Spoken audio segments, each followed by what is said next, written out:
ଆମରି କଥା ଚ୍ୟାନେଲ को स्वागत करुच्ची। आजिर भिडियो रे जानिबा एक हृदयस्पर्शी कहानी। रमादेवी हाथ देखी छद्मवेशी बाबाजी कहले, माँ एई 3 मास भितरे आपण परिवार रे मृत्यु घटी ना? रमादेवी कहले, हाँ हाँ, बिचरा सुना बहुटा मोर आत्महत्या करदेला। बाबाजी कहले, आत्महत्या ना हत्या? रमादेवी चमकी पड़े। बाबाजी कहले, मो ध्यान बलरे मु सबु किछि जानि पारुछि।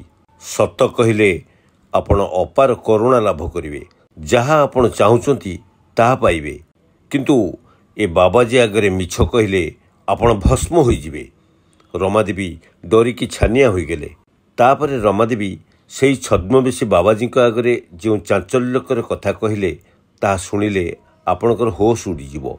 मनीष पुणी एमिति होई पारे? ए बाबाजी किए? एते कथा ये केमिति जानिले? एही हृदयस्पर्शी कहानी को संपूर्ण शुणु।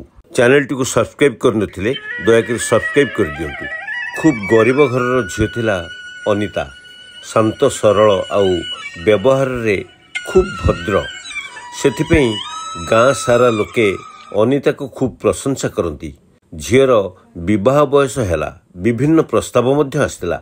सुकांत बाबू एवं रमादेवी पुओ सुजित सहित अनितार विवाह प्रस्ताव जेबे पड़िला, अनितार बापा माँ खुशी हो गले। कारण पुओटी अर्थात से सुजित जड़े सरकारी चाकरिया। प्रस्तावटी सिना मन को पाइला, हेले पुओ पक्षर डिमांड कथा शुणी से चमकी पड़े।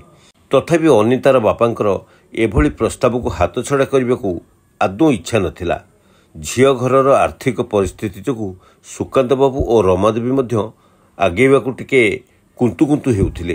अनितार बापा हाथ जोड़ी कहले, समुदी मते जदि आपण अंततः 6 मास समय देबे, मु बिका भंगा करी किंबा लोन लान करी आपणकर दाबी मुताबक सबु टंका दे देबी।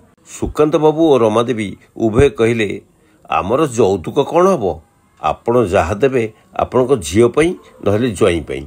आपण भल गाड़ीटे देले आपणक झियो को आपणक ज्वाई बसईकी बुलेइबो। भल कंपानीर एलईडी टीवीटे देले तम झियो सीरियल देखिबो। बाकी रहिला आलमीरा, फ्रिज, सोफा, लुगा सफा मेसिन इत्यादि। एसबु देले तमरी झियो ही ताकू व्यवहार करिबो। हमर कौन अछि? आमे किछि यौतुक चाहुनु मो। झियो को तो आपण निश्चय किछि सुना गहना देबे, हेले मने रखंतु खांटी 24 कैरेट देखी सुना किनिबे हैला। हार, कानफुल भल मोटा मोटा शंखा देखी किनिबे, नहले तम झियो मन दुख करबनी। बाकी बाट खर्च बाबद को बेसी नाही मो, टंका 2 लाख हो गले चलिबो। से टंका रे आपन को जोई प्रोसेसन करी आसीबो। आमर कोन अछि? बाजा बाणरे खर्च करिवो। हाँ, आउ टंका 50,000 देले आपन को जोई ड्रेस किनिबो। एइटा तो गोटे चिराचरित प्रथा जानिथिबे। एतिकी देई देले हे गला आउ कोन। अनितार बापा बहु कष्ट रे एथिरे राजी हो गले, केवल झियर भविष्यत पई। एथिपई 6 मास समय मागिबारु सुकांत बाबू और ताक स्त्री रमादेवी राजी हो गले। झियोटी अर्थात अनिता देखिबा को खूब सुंदर। किछि दिन परे पुओ मध्य आसी झियो को देखिकिरी गला।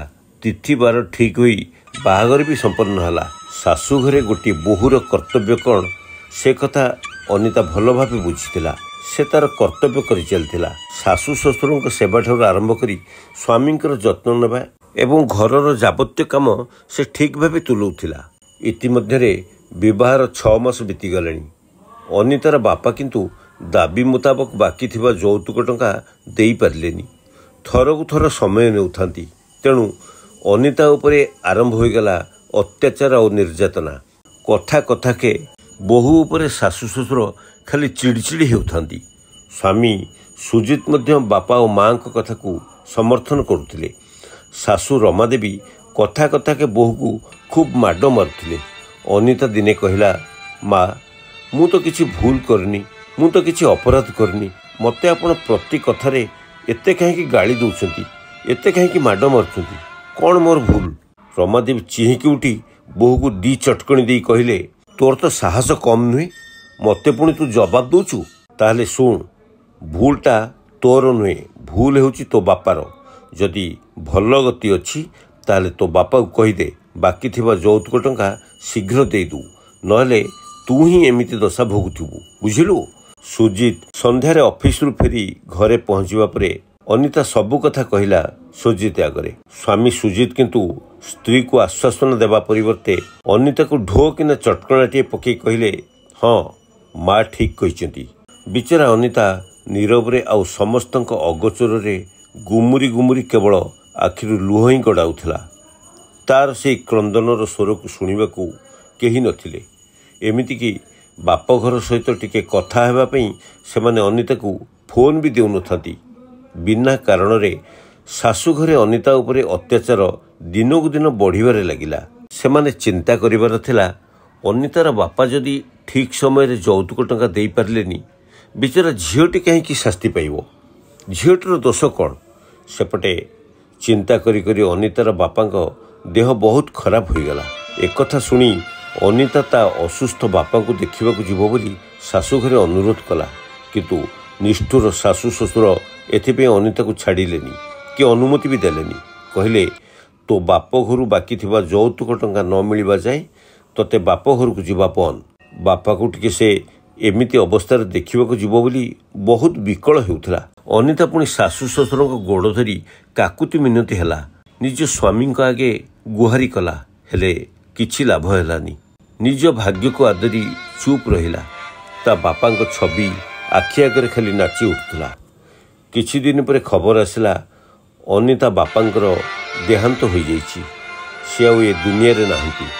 ଅନିତା ମୁଣ୍ଡ ଉପରେ ଯେମିତି ଆକାଶଟା ଛିଣ୍ଡି ପଡ଼ୁଥିଲା।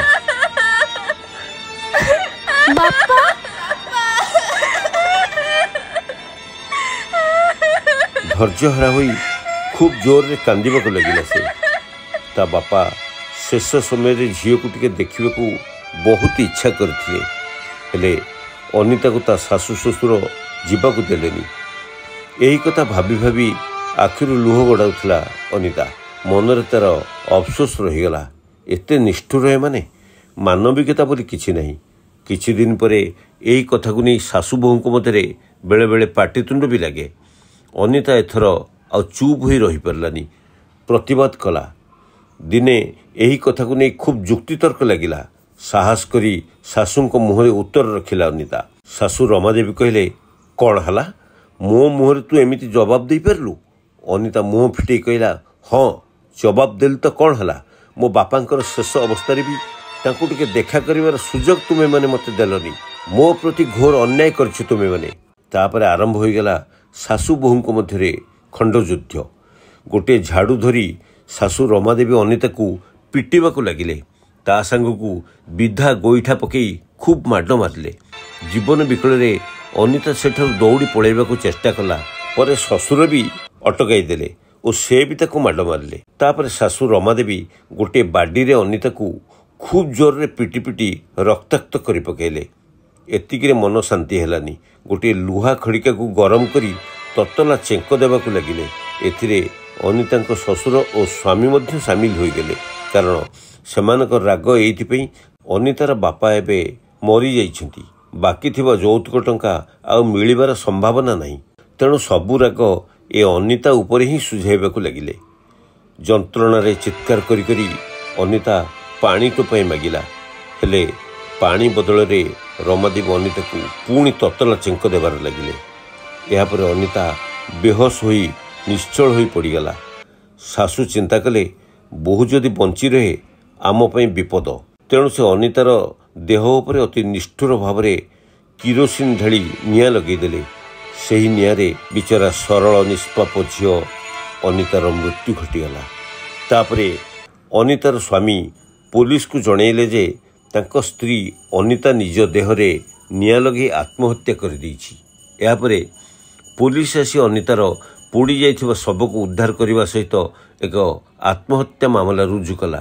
ଅନିତାର ଶ୍ୱଶୁର ଓ ସ୍ୱାମୀଙ୍କର ଉପର ମହଲରେ ବହୁତ ଚିହ୍ନା ଜଣା ଥିଲେ। ତେଣୁ ଏ କେସ୍ଟିକୁ ରଫା ଦଫା କରିଦିଆଗଲା।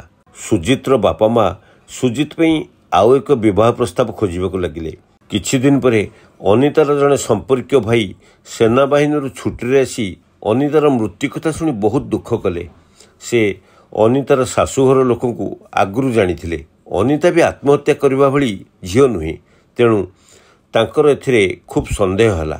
ଅନିତାର ମାଆଙ୍କ ଠାରୁ ଗୋଟିଏ ଦରଖାସ୍ତ ଲେଖାଇ ଅନିତାକୁ ହତ୍ୟା କରାଯାଇଛି ବୋଲି ସେ ଅଭିଯୋଗ କଲେ।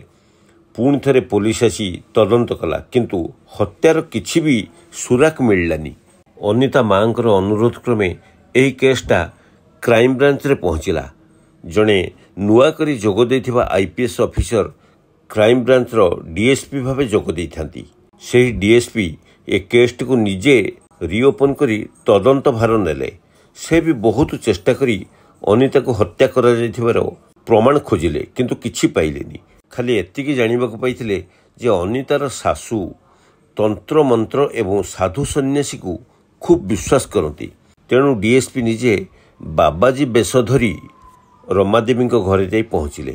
ବାବାଜୀଙ୍କୁ ଦେଖି ରମାଦେବୀ ଖୁସି ହୋଇଗଲେ। ବାବାଙ୍କୁ ଯଥାରୀତି ସତ୍କାର ବି କଲେ। ଛଦ୍ମବେଶୀ ଅଫିସର ପୂର୍ବରୁ ଏହି ପରିବାର ବିଷୟରେ କିଛିଟା ତଥ୍ୟ ସଂଗ୍ରହ କରିନେଇଥିଲେ ଏବଂ ପରିବାର ବିଷୟରେ ବିଭିନ୍ନ କଥା କହି ରମାଦେବୀଙ୍କୁ ଚକମା ଦେଇ ଚାଲିଲେ। ତାପରେ ବାବାଙ୍କ ଉପରେ ରମାଦେବୀଙ୍କର ଅଗାଢ଼ ବିଶ୍ୱାସ ଆସିଗଲା।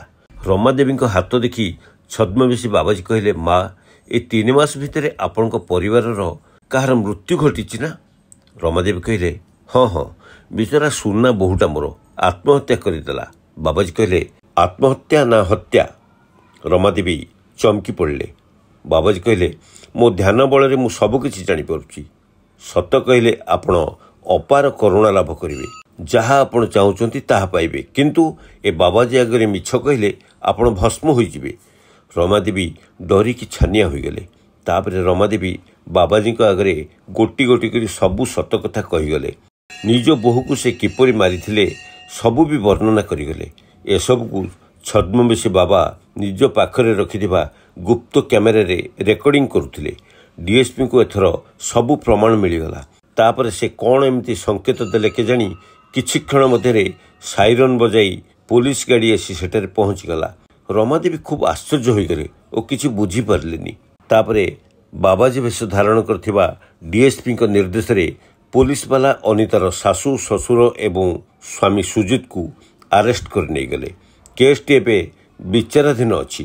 3 ଜଣ ଯାକ ମଣିଷ ରୂପଧାରୀ ରାକ୍ଷସ ଏବେ ଜେଲର ଚାରିକାନ୍ଥ ଭିତରେ ଦିନ କାଟୁଛନ୍ତି। ଅନିତାର ବାପଘର ଲୋକେ ଏବେ ନ୍ୟାୟ ମିଳିବ ବୋଲି ଆଶାବାଦୀ ଅଛନ୍ତି। ସମସ୍ତେ DSPଙ୍କୁ ପ୍ରଶଂସା କରି କହୁଥାନ୍ତି, ଅଫିସର ହେବ ତ ଏମିତି।